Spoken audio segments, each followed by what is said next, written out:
कक्षा 8 के बच्चों को राधे राधे। बेटा, पिछला लेक्चर हमने आपको पढ़ाया था मेंसुरेशन में शंकु, और जो कि ख़त्म हो गया। और हमने उस दिन भी बताया था पिछले लेक्चर में कि वो लास्ट लेक्चर था हमारा मेंसुरेशन का, और वो ख़त्म हो चुका है। अब हम अगला चैप्टर आज से एक नया शुरू करने जा रहे हैं, जिसका टॉपिक है वृत्त और चक्रीय चतुर्भुज। यानी वृत्त से संबंधित चीज़ों के बारे में भी बात होगी, और चक्रीय चतुर्भुज क्या होता है। अब आप कहेंगे वृत्त और चतुर्भुज दोनों एक साथ, दोनों अलग अलग चीज़ हैं अलग अलग चीज़, लेकिन दोनों का एक बड़ा ही गहरा रिश्ता है, गहरा संबंध है। तो इन दोनों के बारे में आपको यहाँ पढ़ाया जाएगा। ये लेसन 13 है, 13वां लेसन है। तो उसके बारे में अब आज हम शुरू करने जा रहे हैं कि वृत्त तो आप जानते ही हैं। वृत्त ये होता है आपका, होता है कि नहीं ये वृत्त, ये वृत्त, इसका भी हमने मेंसुरेशन में आपको पढ़ाया वृत्त क्या होता है, ठीक है। तो अब इसमें है क्या चीज़, कौन सी ऐसी नई चीज़ इसमें हम बताने जा रहे हैं वृत्त में, जो कि आपको जानकारी इसके पहले नहीं दी गई है या आपको इसके बारे में पता नहीं है। ये एक नई चीज़ है। वृत्त का सरकमफ्रेंस यानी परिधि, वृत्त का व्यास, वृत्त का केंद्र, वृत्त की त्रिज्या, वृत्त का क्षेत्रफल, ये सब चीज़ें आपने पढ़ी है वो मेंसुरेशन के अंतर्गत। लेकिन ये आपका ज्योमेट्री है, रेखा गणित है। अब इसमें हम आपको बताने जा रहे हैं, क्या बताने जा रहे हैं कि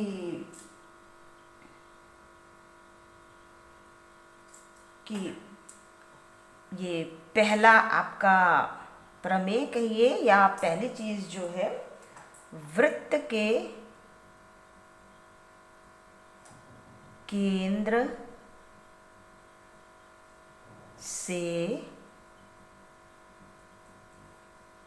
जीवा पर, एक सेकंड थोड़ा सा ऐसे चल रही है। वृत्त के केंद्र से जीवा पर, ये पर है, ये आपको दिख नहीं रहा होगा इसीलिए हमने पेन चेंज करी बेटा। हमको लग रहा था कि बहुत हल्की पेन चल रही है, ये फिर से हमने लिख दिया। वृत्त के केंद्र से जीवा पर डाला गया लंब उसे समद्विभाजित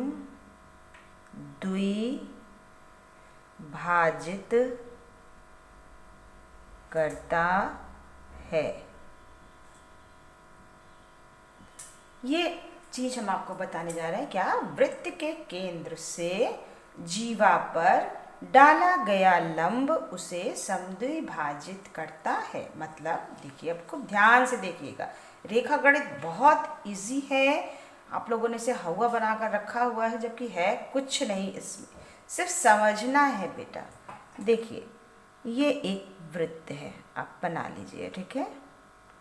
अब वृत्त है तो इसका केंद्र भी होगा, मान लीजिए ये केंद्र O है, ठीक है। वृत्त के केंद्र, कहाँ केंद्र बनाएंगे?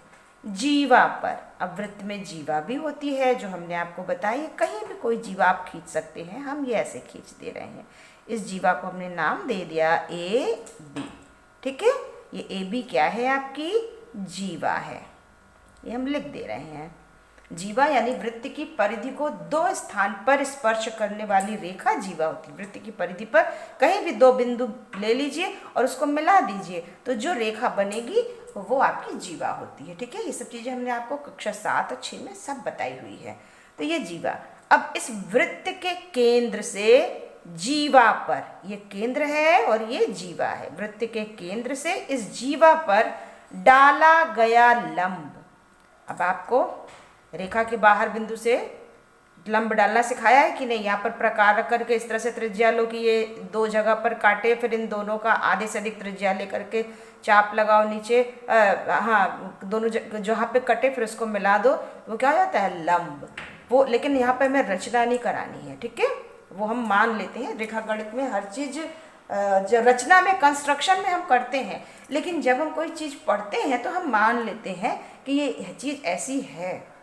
तो वही वो कह रहे हैं कि वृत्त के केंद्र से, ये केंद्र से इस जीवा पर लंब डालिए। अगर मान लीजिए हमने उस तरह से लंब डाला, आप सही में लंब डाल करके देखिएगा कि यहाँ पर प्रकार रखिएगा प्रकार, और इस तरह से चाप लगाइएगा कि ये दो जगह पर आपका कटे, और फिर इन दोनों की मोर देन हाफ रेडियस लेकर के इसको केंद्र मान करके यहाँ, और उसी त्रिज्या से इस केंद्र को मान करके यहाँ इस तरह से काटिएगा, और फिर यहाँ से इसको मिलाइएगा, यहाँ से इसको मिला दीजिएगा, ठीक है। मान लीजिए हमने ये लंब आपका इस तरह से डाला, अभी हम प्रकार लेकर नहीं बैठे इसलिए ये हमने लंब डाला। तो जो ये लंब है, अब ये कैसे पता चले कि लंब है, मान लीजिए ये M पर कटा, तो चांदे से नापिएगा कोण AMO। अगर ये रेखा इसके ऊपर लंब है तो ये वाला कोण कितने अंश का होना चाहिए, 90 डिग्री का। आप चांदे से नाप लीजिएगा, अगर 90 डिग्री आ रहा है तो वो लंब ही होगा, क्योंकि लंबवत रेखाएं हमेशा 90 डिग्री का कोण ही बनाती हैं। तो ये जो लंब हमने इस जीवा पर डाला, तो ये इस जीवा को दो बराबर भागों में बांटेगा। देखिए जब ये लंब हमने डाला तो एक भाग यहाँ से यहाँ तक हो गया, एक भाग यहाँ से यहाँ तक, तो ये इस जीवा को दो बराबर भागों में बांटेगा, यानी कि ये हिस्सा और ये हिस्सा आपस में बराबर होगा। तो आपका प्रमेय ये कहता है कि अगर वृत्त के केंद्र से आप जीवा पर लंब डालिए तो जहां वो कटेगा वो बिंदु उस जीवा को दो बराबर भागों में बांटेगा। अब देखिए हमने लिखा OM is perpendicular to AB। ये परपेंडिकुलर का निशान पता है कि नहीं, OM लंब है AB के ऊपर, ये OM है और ये AB जीवा है, ये इसके ऊपर लंब है। और अगर लंब है तो इसका मतलब है कि AM बराबर MB होना चाहिए, AM बराबर MB होगा। ये आपका प्रमेय कहता है, यही आपका नियम कहता है कि अगर वृत्त के केंद्र से किसी जीवा पर लंब डालिए तो वो जीवा दो बराबर भागों में बट जाती है। अब आप कैसे करोगे सवाल चेक करने के लिए, जैसे जैसे बता रहे वैसे वैसे करना। सबसे पहले किसी भी त्रिज्या का आप एक वृत्त खींच लेना, ये रचना नहीं है, हम सिर्फ आपको सत्यता बताने के लिए कि आपको लगे कि ये होता भी है या केवल कहा ही जा रहा है, तो प्रत्यक्ष प्रमाण के लिए, ठीक है। आपको केंद्र मिल जाएगा, आप क्या करिएगा, कोई भी एक जीवा, चाहे इधर चाहे इधर चाहे इधर चाहे इधर, जहां मन हो आपकी एक जीवा आप खींच लीजिएगा, उसे आप नाम दे दीजिएगा कोई भी। हमने केंद्र को O नाम दिया, आपकी बार इस जीवा को CD। अब आप क्या करेंगे, इस O पर प्रकार रख करके इस पर लंब डालेंगे। कक्षा 6 में बताया था, 6 या 7 में, कि रेखा के बाहर अगर बिंदु है तो कैसे लंब डालेंगे और रेखा पर अगर बिंदु है तो कैसे। यहाँ प्रकार की नोक रख करके इस तरह से त्रिज्या लीजिएगा कि वो इस रेखा को दो जगह पर काटे, ठीक है। और इस यहाँ से जहाँ पे ये दोनों कटे हैं, इन दोनों की मोर देन हाफ रेडियस ले करके यहाँ पर केंद्र मान करके एक चाप नीचे की तरफ लगाइएगा, और उसी त्रिज्या से यहाँ पे रखकर एक चाप नीचे की तरफ लगाइएगा, और फिर इससे इसको मिला दीजिएगा, इस तरह से मिला दीजिएगा। उसके बाद इसे नाम दे दीजिएगा, मान लीजिए अब की बार हमने इसको P नाम दिया, ठीक है। अब आप चांदा ले करके कोण CPO को नापिए, CPO इसको नापिए, देखिएगा वो 90 डिग्री आएगा। अगर 90 डिग्री आ गया तो ये लंब है, और अगर लंब है तो अब आप फिर इसको नापिएगा, ये पूरी रेखा कितने सेंटीमीटर की है, और यहाँ से यहाँ तक और यहाँ से यहाँ तक दोनों कितना कितना है, आधा हुआ या नहीं। इतना आप प्रत्यक्ष करके देख लोगे तो आपको अपने आप ही पता चल जाएगा कि जीवा से, अरे केंद्र से जीवा पर डाला गया लंब जीवा को समद्विभाजित करता है। तो वही हमने लिखा है O M is perpendicular to A B. O M A B के ऊपर लंब है, और अगर ये रेखा इसके ऊपर लंब है तो ये जीवा को दो बराबर भागों में बांट रहा है, यानी ए एम बराबर एम बी होगा। तो ये आपका नियम कहता है। ये अगर किसी वृत्त के केंद्र से जीवा पर लंब डालिए तो वो जीवा को दो बराबर भागों में बांटता है। ठीक है। अब इसी का एक उल्टा चीज, अब इसी का एक उल्टा दूसरा, अभी हमने लंब डाला, अभी हम क्या करेंगे दूसरा चीज कि है वही चीज लेकिन दो विलोमता है। वृत्त के केंद्र को जीवा के मध्य बिंदु से मिलाने वाली रेखा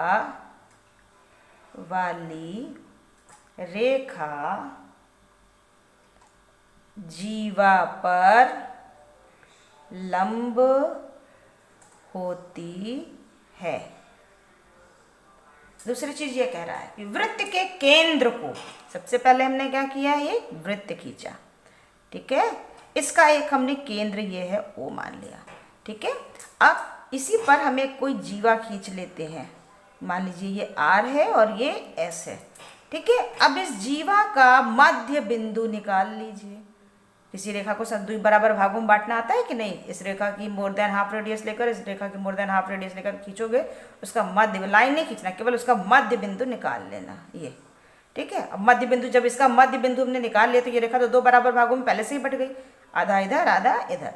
अब इसको इस केंद्र से मिला दो, इसको इस केंद्र से मिला दो, हमने इसको पी नाम दिया है। तो ये रेखा, ये वाली रेखा इसके ऊपर लंब होगी। यदि पी आर एस का मध्य बिंदु है तो ओपी लंब होगा आर एस पर। OP is perpendicular to R S. OP इसके ऊपर, अभी पता कैसे चले कि इस पर लंब है? लंबवत रेखा की क्या पहचान होती है कि वो दूसरी रेखा के साथ 90 डिग्री का कोण बनाती है। आप चांदा लीजिए, चांदे को रखिए और ये वाला कोण या ये वाला कोण कितने अंश का होना चाहिए? 90 अंश का होना चाहिए। अगर ये 90 अंश का है तो इसका मतलब ये लंब है। तो दूसरी चीज क्या थी? उसी का उल्टा, कि अगर वृत्त के जीवा के मध्य बिंदु को अगर हम केंद्र से मिला दें तो ये रेखा दूसरी रेखा के ऊपर लंब हो जाएगी। पहले वाले में क्या था कि हम यहाँ से इस पर लंब खींच रहे हैं, लंब खींच रहे हैं तो ये इस रेखा को दो बराबर बराबर भागों में बांट रही है। ये पहली चीज थी। दूसरी चीज हमने कही कि इस रेखा को हमने पहले से ही समद्विभाजित कर दिया। इसका मध्य बिंदु अगर हमने केंद्र से मिला दिया तो ये केंद्र से मिलाने वाली जो रेखा है ये इसके ऊपर लंब हो जाएगी। दोनों चीज एक दूसरे के उल्टे हैं। केंद्र से जीवा पर डाला गया जो ये लंब है ये जीवा को दो बराबर भागों में बांटता है। दूसरी चीज हमने कही कि जीवा के मध्य बिंदु को अगर केंद्र से मिला दो तो वो मिलाने वाली रेखा लंब, जीवा पर लंब हो जाएगी। दोनों चीज एक है। अगर लंब है तो जीवा समद्विभाजित होगी और अगर जीवा का मध्य बिंदु केंद्र से मिलाया गया है तो वो रेखा जीवा के ऊपर लंब होगी। तो ये दो एक दूसरे चीज की उल्टी है मतलब, और एक ही चीज कह रही है, दोनों एक ही चीज कह रही है। अभी आप जब 9th में जाओगे तो ये प्रमेय, अब 9th से आपका प्रमेय आएगा जो प्रूफ करने के लिए होगा कि सिद्ध करो कि ऐसा होता है। जैसे अभी हमने ये बताया कि ये इसके ऊपर लंब है या समद्विभाजित करता है, तो आप प्रूफ करना पड़ेगा। तो वो आगे की चीज है, जब आप आगे के क्लास में जाओगे तो पढ़ोगे। अभी हम नहीं बताना चाह रहे, आपको ये न लगे कि अरे बड़ा कठिन है। ठीक है। ये दो, अब इसी पर बेस्ड जो है आपका सवाल आता है, इसी पर बेस्ड यानी आधारित जो है आपका सवाल आता है जिसे कि आपको हल करना पड़ता है। तो रेखा गणित में तो जो नियम है पहले उसे याद रखिए बेटा, याद रखेंगे तो उसी आधार पर आप सवाल को हल कर लेंगे। ठीक है, तो चलिए आज हम उदाहरण का आज सवाल आपको बताते हैं जिससे कि आपको समझ में थोड़ा सा आ जाए। बिल्कुल डरिएगा नहीं, सबसे सरल अंकगणित, बीजगणित, रेखा गणित में सबसे सरल रेखा गणित होता है। खेल, जैसे बच्चे खिलौने से खेलते हैं वैसे रेखा गणित से खेला जाता है। बस जैसे असेंबल करने वाले खिलौने होते हैं कि नहीं, कहाँ पर कौन सी चीज़ असेंबल करें कि खिलौना नया रूप, सही रूप ले ले, ठीक उसी तरह से रेखा गणित में जहाँ सही नियम लगाया सवाल तुरंत आ गया। तो बस यही चीज़ है। चलिए आपकी किताब का ही एक उदाहरण हम लगा रहे हैं, 294 पेज पर है बेटा, उसे आप लोग पढ़िएगा, हम लिख नहीं रहे हैं सवाल आपका। पहला है चित्र 13.5 है। ठीक है, ये चित्र बना हुआ है आपकी किताब में, हम चित्र बना दे रहे हैं जिससे कि आपको समझा सके। ये चित्र है, ये इसका केंद्र है O, ये उन्होंने एक जीवा खींच रखी है जिसका नाम उन्होंने A और B दिया हुआ है। हाँ, तो देखिए चित्र में वृत्त का केंद्र O है, ये O हमने मान लिया है, तथा उसकी एक जीवा AB है, ये भी एक जीवा AB है। केंद्र O से, यहाँ से O से जीवा AB पर OP लंब है। इस तरह से केंद्र से इस जीवा पर एक लंब खींचा गया है। आप लोग रचना की तरह लंब नहीं, रेखा गणित में रचना की तरह लंब नहीं, जब हम प्रमेय करते हैं, रचना जब करते हैं तो उस तरह से खींचते हैं, आप ऐसे ही खींचिएगा। ठीक है, लंब खींचा गया है, लंब है। और यदि AB बराबर 6 सेंटीमीटर है, यानी यहाँ से लेकर के यहाँ तक की लंबाई कितनी है, 6 सेंटीमीटर है, तो AP की लंबाई बताइए। ये पॉइंट P है यहाँ वाला। तो ये एक वृत्त था जिसका केंद्र O था, उस पर एक जीवा खींची गई जो 6 सेंटीमीटर की है। O से AB पर लंब खींचा गया OP। तो अगर AB की नाप 6 सेंटीमीटर है तो AP की लंबाई क्या होगी। अब हमने आपको बताया है कि अगर OP लंब है AB के ऊपर, OP is perpendicular to AB, then या तब क्या होता है कि ये लंब इस जीवा को समद्विभाजित करेगा। OP AB को समद्विभाजित करेगा। चूंकि हम नहीं कह रहे हैं कि OP लंब है, आपके सवाल में कहा जा रहा है कि OP लंब है, ये लंब है तो इसे समद्विभाजित करेगा। अगर ये समद्विभाजित करेगा तो AP बराबर कितना हो जाएगा, 6/2 आधा, यानी बराबर 3 सेंटीमीटर। ठीक है, इसका आधा, तो इसका आधा यानी 6/2, 3 सेंटीमीटर हो गया। ठीक है, इस तरह से सवाल आएगा। अब है दूसरा उदाहरण, एक है आपका, चलिए इधर नहीं आएगा, दूसरे पेज पर करते हैं। एग्जाम्पल दूसरा है, उसी पेज पर है, 294 पेज पर है। ठीक है, दूसरा उदाहरण है, जैसे जैसे पहले तो रेखा गणित में ये कोशिश किया करिए, जैसे जैसे सवाल कह रहा है पहले आप चित्र बनाते जाइए। रेखा गणित में अगर आपने सही चित्र बना लिया तो तुरंत आपको सवाल का हल मिल जाएगा। तो 10 सेंटीमीटर त्रिज्या का एक वृत्त है, 10 सेंटीमीटर। आपको 10 सेंटीमीटर त्रिज्या का वृत्त नहीं खींचना है, सिर्फ एक वृत्त खींच लेना है और ये मान लेना है कि उसकी त्रिज्या 10 सेंटीमीटर है। ठीक है, ये हमने वृत्त खींचा, ये इसका केंद्र O है और ये त्रिज्या इसकी 10 सेंटीमीटर है। अभी हम इसको खींचते हैं। फिर कह रहा है इस वृत्त की एक जीवा केंद्र से 8 सेंटीमीटर लंबवत दूरी पर है। इस वृत्त की एक जीवा जो है वो केंद्र से 8 सेंटीमीटर दूर, यहाँ से 8 सेंटीमीटर दूर मान लेते हैं, ये लंबवत दूरी, लंबवत माने लंब खींचा गया है इस जीवा के ऊपर, यानी ये जीवा इस केंद्र से 8 सेंटीमीटर दूरी पर है। ये 8 सेंटीमीटर है, लंबवत दूरी कहा है, इसका मतलब है मान लेते हैं ये M है तो ये लंबवत रेखा है, इससे ये 8 सेंटीमीटर की दूरी पर है। अगर अब हम सवाल को हल करने के लिए हमें थोड़ी रचना करनी पड़ेगी। अब हम इससे इसको मिला देते हैं, ये जीवा का नाम ए और बी। अगर हमने ओ ए को मिला दिया तो ये क्या हो गया आपका, ये क्या हो गया इस वृत्त के लिए, इस वृत्त के लिए ये हो गई आपकी त्रिज्या। त्रिज्या, वृत्त के केंद्र से परिधि के किसी भी बिंदु को मिलाएंगे तो वो क्या हो जाएगी, त्रिज्या। और त्रिज्या कितनी है आपकी, 10 सेंटीमीटर।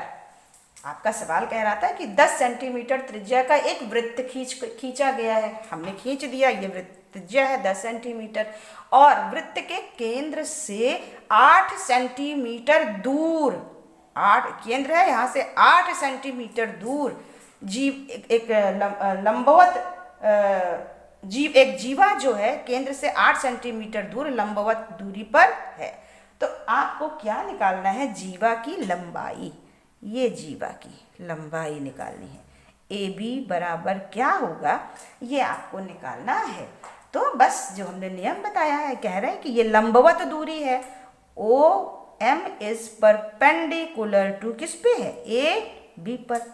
ओ एम लंब है ए बी के ऊपर। अगर ये रेखा इसके ऊपर लंब है तो ये इस रेखा को क्या कर रही है, 2 बराबर भागों में बांट रही है। तो इसका मतलब है कि ओ एम ए बी को 2 बराबर भागों में बांट रही है। चलिए ये तो लिख दिया। अब सवाल है, ये पूछा जा रहा है कि इसकी लंबाई क्या होगी जीवा की, यहाँ से यहाँ तक। अब हमने यहाँ से यहाँ जो मिलाया है, क्यों मिलाया है, इसको मिलाने से त्रिभुज ओ ए एम बना। ये कैसा त्रिभुज है, त्रिभुज ओ ए एम। ये लंबवत दूरी 8 सेंटीमीटर थी, ये जीवा थी, इसको हमने मिला दिया इससे, तो ये क्या बन गया, एक त्रिभुज है। ये कैसा त्रिभुज है, एक समकोण। समकोण क्यों है, एक समकोण त्रिभुज है। क्यों समकोण है, क्योंकि ये 90 डिग्री का कोण बना हुआ है। लंबवत दूरी में लंब है तो 90 डिग्री का कोण, और अगर किसी त्रिभुज में एक कोण 90 अंश का हो जाए तो त्रिभुज कैसा हो जाएगा आपका, समकोण त्रिभुज। अब ये समकोण त्रिभुज है तो समकोण त्रिभुज का एक सूत्र हमने आपको बताया था ना, पाइथागोरस का प्रमेय, कर्ण का वर्ग बराबर लंब का वर्ग धन आधार का वर्ग। अब ये भुजा आपकी कर्ण है कि नहीं, क्योंकि 90 डिग्री के सामने वाली ठीक भुजा जो होती है वो कर्ण होती है, यानी 10 का वर्ग। ये लंब हो गया, 8 का स्क्वायर, आधार नहीं पता है, आधार का स्क्वायर, 10 दहम्मा 100 बराबर 64 प्लस आधार का वर्ग, 100 माइनस 64 बराबर आधार का वर्ग।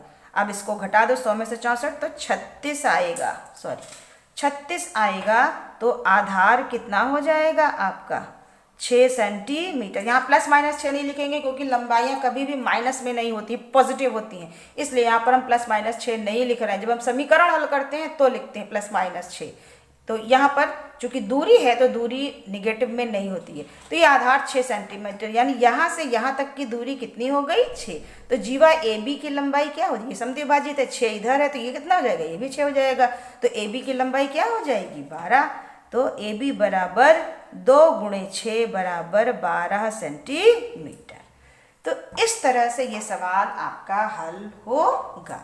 आज के लिए इतना ही। वीडियो को कई बार देखिएगा, अच्छे से समझ में आ जाए आपको, फिर अगले लेक्चर में इसके आगे हम बताएंगे। तो तब तक के लिए राधे राधे।